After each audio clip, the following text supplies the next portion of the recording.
नमस्कार दोस्तों, अपना चैनल सेठ जी के पार्ट में आप सभी का स्वागत है। हमारे चैनल को ज़्यादा से ज़्यादा सब्सक्राइब करें, वीडियो को ज़्यादा से ज़्यादा लाइक करें, वीडियो को अपने दोस्तों के साथ भी ज़्यादा से ज़्यादा शेयर करें और हमारे टेलीग्राम चैनल सेठ जी के पार्ट से जाइए, लिंक डिस्क्रिप्शन में दिया है। इस वीडियो में हम आपको इंटरमीडिएट की परीक्षा में पूछे जाने वाले बार प्रश्नों के बारे में हम आपको बताएंगे। चलो शुरू करते हैं इस वीडियो को। मेरी जीवन यात्रा किसकी आत्मकथा है? तो किसकी आत्मकथा है? तो राहुल सत्यनानंद की है। एक बूंद साहस उछली यात्रा रचना किसकी है? तो किसकी है? सच्चिदानंद हीरानंद बख्तियार अज्ञेय जी की है। नीड़ फिर से आत्मकथा किसकी है? तो किसकी है? हरिवंश राय बच्चन जी की है। हजारी प्रसाद त्रिवेदी की रचना है। तो कौन है? विचार प्रवाह है। निम्नलिखित में से कौन सी कृत यात्रा वृतांत नहीं है? कौन नहीं है? या पथबंधु था। यशपाल की आत्मकथा है। तो यशपाल जी की कौन सी आत्मकथा है? तो सिंघा अवलोकन है। समय सारथी के लेखक कौन है? तो समय सारथी के लेखक कौन है? मोहन राकेश हैं। वासुदेव शरण अग्रवाल की रचना है। तो कौन है? कौन है? बागधार है। मेरे जीवन प्रवाह की रचना विधा है। तो मेरे जीवन प्रवाह की रचना विधा कैसी रचना विधा है? तो एक आत्मकथा है। निम्नलिखित रचनाओं में से कौन सी रचना रेखा चित्र है? तो कौन है? स्मृति की रेखाएं। भारत की मौलिक एकता निबंध संग्रह के लेखक हैं। तो कौन है? वासुदेव शरण अग्रवाल हैं। निम्नलिखित में से डायरी विधा के लेखक हैं। तो कौन है? शमशेर बहादुर सिंह हैं। हरिशंकर परसाई की रचना है। तो हरिशंकर परसाई की रचना कौन है?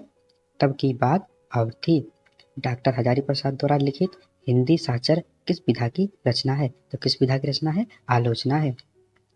घुमक्कर शास्त्र के रचयिता कौन है? तो घुमक्कर शास्त्र के रचयिता कौन है? राहुल सकृतानंद है। आवारा मसीहा के लेखक कौन है? आवारा मसीहा के लेखक कौन है? विष्णु प्रभाकर हैं।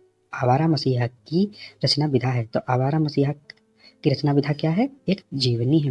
निम्नलिखित में से जीवनी है। तो निम्नलिखित में से जीवनी किसकी है? कौन है? आवारा मसीहा है। आधुनिक काल के प्रारंभिक डायरी लेखक कौन है? तो आधुनिक काल के प्रारंभिक डायरी लेखक कौन है? घनश्याम दास पिडला हैं। बंगाल का अकाल किस विधा की रचना है? तो किस विधा की रचना है? तो रिफोर ताज है। आखिरी चट्टान रचना है। तो आखिरी चट्टान कैसी रचना है? यात्रा व्रत है। पैरों में पंख बांधकर यात्रा वृतांत कृत्य है। तो किसकी यात्रा वृतांत कृत्य है? तो राम वृक्ष बेनी पुरी जी की है। कलम का सिपाही हिंदी गद्य की कौन सी विधा के अंतर्गत आती है? तो किस विधा के अंतर्गत आती है? तो जीवनी के अंतर्गत आती है। भरों के प्रेरणादायक कुछ पत्र के संकलनकर्ता या प्रकाशक हैं। तो कौन है? वियोगी हरि हैं। गद्य विधा की दृष्टि से आत्मकथा है। तो इसमें से कौन सी आत्मकथा है? तो नीड़ का निर्माण फिर से है। हरिशंकर परसाई की कृति है। तो इसमें से कौन सी हरिशंकर परसाई जी की कृति है? तट की खोज है।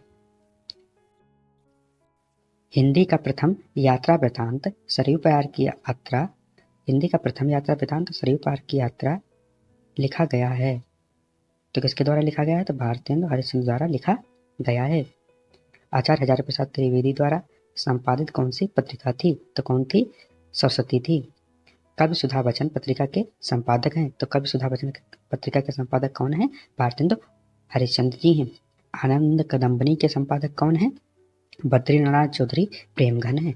हंस पत्रिका के संपादक कौन थे? तो प्रेमचंद थे। ब्राह्मण पत्र के संपादक कौन थे? तो कौन थे? प्रताप नारायण मिश्र थे। संपूर्णानंद द्वारा प्रकाशित पत्रिका कौन थी? तो कौन थी? मर्यादा है। पैरों में पंख बांधकर कृति विधा है। तो कैसी कृति विधा है? यात्रा व्रत है। पंडित प्रताप नारायण मिश्रा द्वारा संपादित पत्र का नाम है। तो क्या है? ब्राह्मण है। नमस्कार दोस्तों, मिलते हैं नेक्स्ट वीडियो में। तब तक के लिए आप सभी का धन्यवाद।